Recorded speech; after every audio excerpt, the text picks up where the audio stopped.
Hello, everyone. Once again, welcome to the Ivey Chronicles. And today, our very special guest is Dr. Xavier Jones. He's the art instructor here at Challenge Preparatory Academy, and he is the hand behind the scene. He's the one that is finding all of this talent in our community, and he's helping our young people develop it. So today, we're not going to take a deep dive, but we're going to take a dive into not only what he do here at Challenge, but some of the challenges that we're going to be faced in our community when it comes to AI and some other things.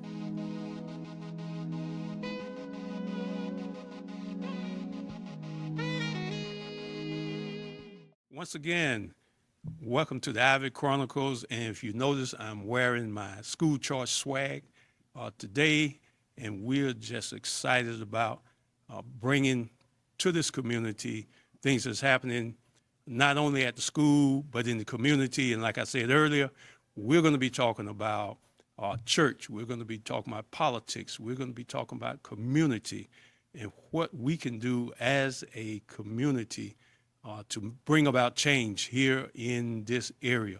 So once again, we have a great deal of information we want to share with you. We have a special guest today. So if you would, take your earbuds out and listen up. Thank you so much. Today, we are so excited. We have a very special guest that's going to share with us his journey, how he got to this point. So today, our special guest is Mr. Xavier Jones. Mr. Jones, welcome to the Ivey Chronicles, and tell us a little bit about yourself. How did you get in touch with Challenge? Actually, it's kind of interesting. I met Dr. Willis a long time ago when I was teaching her daughter. I was teaching at EDS, and then I had an after-school program, and her daughter used to come to that program. Oh, And so I okay. taught her for like almost 2 or 3 years, and she always talked about her mom. And one year I went to another program, and her mom showed up asking about art and asking about people teaching. What can we do to build certain skills up? She began to talk about her school Mhm. and talk about what she wanted to do and how she wanted to grow it and what was needed. And I was already coming through EDS. We had done a number of challenges ourselves, Mhm. and we had learned a lot about what we could do for the future, what needed to be. And her school Mhm. pretty much met all those particular situations they were discussing at EDS. And I was like, I might want to be a part of that. Okay, EDS. Now, what does that stand for? Uh, I think I know. it's Episcopal Day School, Okay, all right. 'Cause sometimes, we have a tendency, we'll throw some acronyms out right? there, and I just have to, I tell people, I'm not the sharpest knife in the drawer, but I am in the drawer. I hear you. I hear you. So, so your background, how did you get into artistry, Oh my being an goodness. artist? Well, first of all, my mom was doing artistry, and we'd look. Me, my brothers, and my sister would take a lot of her books and stuff and look at it and start drawing. And we had a skill, had a talent already from the beginning anyway. But Mhm. we kind of stuck with it. And so me, I know I dove into all of her books, dove into tons of comics, watched lots of animation, saw lots of paintings, and just basically stuck with the drawings and illustrations of that particular process. When school rolled around, I took art classes. Mhm. I would sit down with art programs, work with those. Any chance I got a chance to draw, if I wasn't drawing at home, I was drawing at school. Okay, okay. So what's your what's your expertise? What area do you into all of it? You into animation, different aspects of it? I've dabbled into pretty much all of it in one direction or another, but my go-to is 2D animation. I do a lot of illustration, painting. I do a lot of multi works with different forms of medias in that process. And multimedia work is kind of very satisfying because you get a chance to use different kinds of mediums to do what you want from different forms of disciplines, which is pretty cool. Um, uh, Also, too, I also had an opportunity to basically learn how to do things for commercial art. Oh, So okay, the okay. commercial arts forced me to become a better artist. And then eventually I ended up going into basically the military, did art there, Mm, also did artillery when I was there. When we were doing, regular combat, we were doing combat training and doing all the exercises. And then when I had time off, I would mm, go paint or draw. And okay. got back home, went to art school, Savannah College of Art and Design, and got a degree in oh my gosh, it's been so long. Oh my gosh, illustration and graphic design, and then Okay, it became graphic design and illustration because graphic design would make more money than illustration would at that point in time. okay, okay. Interesting, interesting. So your connection with Dr. Willis by you teaching her daughter, Mm-hmm. Ash, Asha. Monique, Mm-hmm. okay, by teaching Ash, then your transition here to the school. Yeah, I was, oh my gosh, we were at a place called the Clubhouse. Hmm. And that's when they were doing that open space where you can go there and do computer work and artwork and put your little business in these cubicles or these big rooms. Me and a friend of mine had a place called Perfect Storm, and we worked our operation out of there.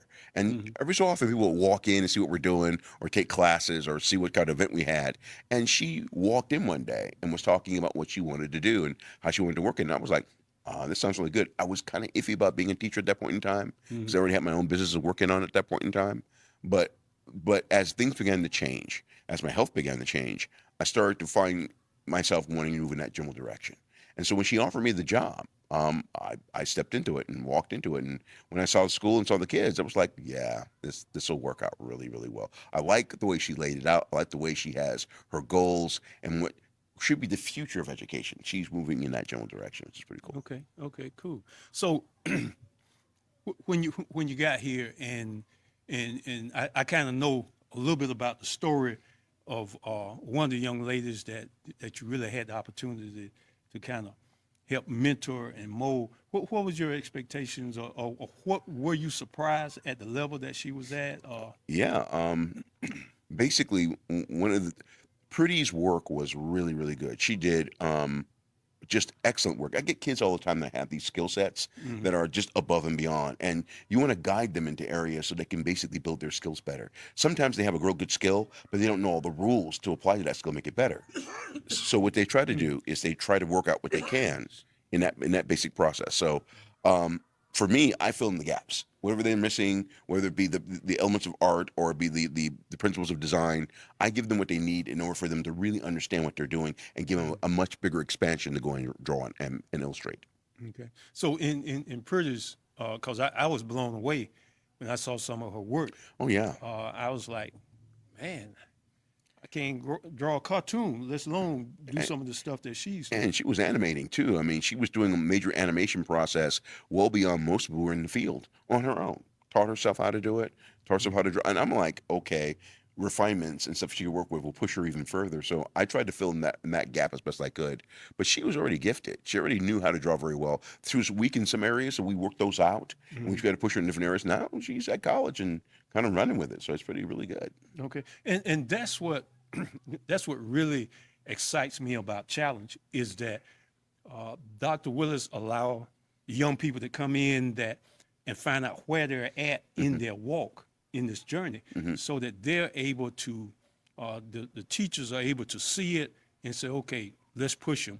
Right. Because I understand, just like with our production crew, Hmm. these young men are doing stuff that I wish I Yeah. had the opportunity. I don't even think I had a camera, let Right. alone all the stuff that they have. But it tells you how far the educational system has grown. And Yeah. what I think what Dr. Willis tried to do is give them a platform with the proper guidance Right. to help them get to where they need to be. We're in year three, if I remember correctly, maybe four. I'm not sure because I got here kind of like late in the game. But basically, from what I could tell, she's constantly moving the school into much more deeper endeavors, especially when it comes to deeper education and STEAM. She's taking that art thing and putting it with STEM and making that work together. But the thing I love the most is that she understands what they're going to need. She understands that push. So if they're going to go into business, there needs to be that kind of acumen in the actual teaching process. If they're going to go into mathematics, they need to understand what it can be applied to. She never does anything without thinking about what job, what occupation, and where this could take you, and you get to decide how far you want to go with that. Right. And one of the things that I always tell the young people, and I share with Dr. Willis, is that I want our young people not to get a job, but to create jobs. Yes. And that is what we need to teach our young people. You become the boss. Right. You become that person that understand how things should be done, because a lot of times we have people that they open up a business and have no clue Right. as to what the bones of the business Hmm. looks like. So when you're talking about going into art, you really need to know what the basic foundation is. Mm-hmm. So when you are looking at the finished product, and this is something I heard someone say that they told me never judge an artist when that artist is actually uh, drawing something, Mm-hmm. because what you fail to realize is that that artist has already finished that drawing in their mind. Mm-hmm. So all they're doing is putting it to paper or to Right. canvas. Exactly. That's always an amazing thing for me because whenever I teach my kids, and I have to get them to understand that, some of them get to be really, really picky about themselves because they feel like I'm not doing a good enough job. I'm like, you're drawing for the first time. You're learning your skills for the first time. Have fun, learn the skills, build your skills, and move forward because you're only going to get better. You're not going to get worse. And as long as they keep applying themselves, they're going to be all right. But there's that notion that somehow when you put something on paper, people think that's all it is. Mhm. It's much bigger here than it is on the paper. Right. Okay. How does animation tie into artistry? Honestly, how does it not? Our animation is nothing more than storyboards that move. If you do comics or you do illustration, you're doing either a scene or a segment in time about what's going on in real life, like a slice of life. Mm-hmm. And so, if you could put it into like panels and show what it looks like, then you're talking about doing panels for things like theaters or movies or commercials or even animation. But the goal is to show scene by scene a story of someone's life. And if you illustrate it well, people can look at it and tell exactly what it is. You can't make a movie in America without having a storyboard. Right. That illustration process is in everything. And so if you're talking about animation, good grief, there's so many ways to go about, so many styles, so many techniques. It's really just more. That's another show altogether, really. Yeah, because I remember when I was coming up, we used to get the comic books. Right. And now I look at it, say, oh, the person that was doing all this artistry, the drawings and stuff, they already knew what in the back of their mind, they already saw what they wanted to do, and all they did was took what was on their mind and put it on paper. Exactly. Well, we do comics. Me and a couple of my friends do comics, and we use that same basic process. And I wanted to bring it to the kids here because I want them to understand what it takes to get that done. It's a simple idea, but how do you lay out the characters? How do you lay out the story? How do you write it? How do you make the words and the graphics and the pictures come together so it becomes up with one data stream and you can see it and understand the whole thing from beginning to end? And how do you get their attention in the first 2 or 3 pages and lock them in so they have to finish the entire book? Movies are done the same way. TV shows and theaters done the exact same way. If you write it a certain way and illustrate it out and show where it's going to go, people will lock in and stick with it. Okay, okay, sounds blowing me away. We I took a little bit of art when I was in school, didn't stick with it. The only regret I have in school was that when I was in the band, Hmm. and you know the deal with the band back in the day was that if you weren't playing, if you weren't an athlete, Hmm. couldn't get a girlfriend. So I quit the band. I used to play tenor sax, and I always kicked myself. I said, man, I really should have stuck with that because when I was overseas in the military, Hmm. I could have gotten easy gigs Hmm. because I enjoyed uh, music. And one thing I've discovered about music is that if you really want to be good in math, you gotta if you can deal with math, you can write music. Yep. Same thing with art. I mean, people think art's going to be kind of easy. Anything you do in life that's anything worth anything is going to be artwork. Yeah. And there's a lot of mathematics in 2D and 3D art. Okay. All right. Well, what do you see here at Challenge? What do you see in the future as far as Whew. the art department where you're at in your backyard where you're comfortable at? I see a day where the young men that are putting this whole thing together, and by the way, these kids are doing a great job. They're doing an awesome job on their own producing this. Yeah, So definitely. I see a day where there'll be their own department where they Hmm. can go to a facility that has all the equipment and stuff they need to do a full-on like broadcast. So eventually we'll see them get into some kind of broadcasting or outright movies or animation, all done in the same facility. I see an art department where people can go in and paint or do clay or do illustration or even come up with some forms of fashion design if they want to do that. The computers are there for that. The art's there for that. The illustrations are there for that. I see the collaboration between STEM and art, working together in digital aspects, whether it be programs we bring in or we bring in certain technologies that basically help people expand their artistic talents into new technologies. We're just going to go like AI is a big thing right now, and people may argue about it, but it's here to stay. And people who understand how it really works and works with it intelligently will be those who will be ahead of the game in the future. Yeah. So, do you encourage young people to learn as much as they can about AI? So some of us kind of, and I've learned. I'm learning. A friend of mine introduced me to a series, Chat GPT, Right. and one of the things that I've learned in that is that if you go in and you set the parameters, Right. because if you just go in and ask an open-end question, then Right. you're gonna get an open-end answer. It's the same thing that happened with Photoshop, and the same thing that happened when we had Illustrator and all these programs that came out in the early days. When we had desktop publishing systems come out, people were like, "Oh, it's too easy. People will push us out of jobs."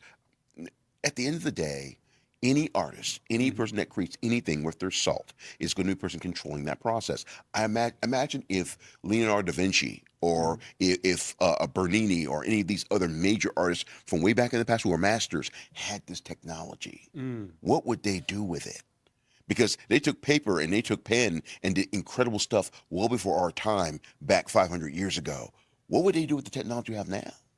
I mean, Speaking of Da Vinci, and when I think of Da Vinci, I think of some of the drawings that he drawn and how valuable they are. Will AI take away some of that value that some of the older artists I, uh, I don't think so. contributed? I think AI will make hand done art that much more important.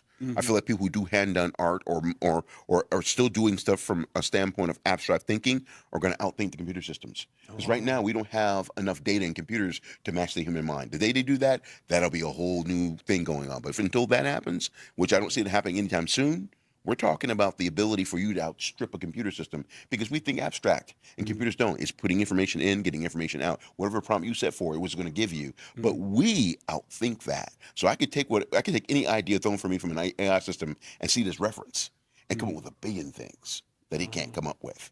I've had computer systems freeze up on me because my ideas are so advanced they can't handle it. Oh, and you said something that is that, and I think we have to look at it from that perspective, is that we look at what comes from AI as a reference rather Exactly. than the final product. There you go. The final product comes from you. I have no problem with people using AI. If they're making the prompts, they have their own servers, and they're paying people what they're worth in that process. If you're doing all of that, then it's just another tool. It's another camera. It's another computer system, another program. Right. But if you're going to go in and use AI and produce pieces from the AI itself by just throwing stuff at it and go, look at me, I'm a great artist. I'm like, well, you can't really do that. You didn't do all the work that all the others have done to get to that point. And it's like someone being a weightlifter coming in with like a lift vehicle lifting weight saying, look at how much weight I'm lifting. but you're not doing it, the machine is doing it. Right. And so people who have done the art can take what they've learned from everything they learned in arts, or whether it's music or whatever they're doing with, and apply it to technology and do incredible things with it. So long as you're applying yourself to it and creatively control it, yeah, you can do whatever you want with it. But people who tend to only use it as surface value, are you going to get a surface value? And that's like mediocrity. Okay. Okay. So so with these young men, and they're behind the camera. These are my producers. I'm quite sure that when they produce this, they're going to put the credits up, and they're going to. I'm quite sure they're going to put their names on there to let people know what they're doing. So I want to give a little quick shameless plug, which is if you want to check out some of the videos, go to was it WCPA Real House, and you will be able to check out some of the work. And we're gonna come back, and we're gonna do another segment with you. Okay. Because I'm quite sure we just touched the surface. Oh, We just touched the surface. We just scratched it. And what we want to do is we want the people to just get a glimpse. Right. And what we want to do is give them a glimpse into what's going on here at Challenge. Right. And then we're going to start doing a deep dive. Okay. All right. So thank you all so much for tuning in. Thank you so much, I'm gonna call you Dr. Jones because I feel like that's where you're at, and and what you do, because the knowledge that you bring to the table, only a doctor could bring that.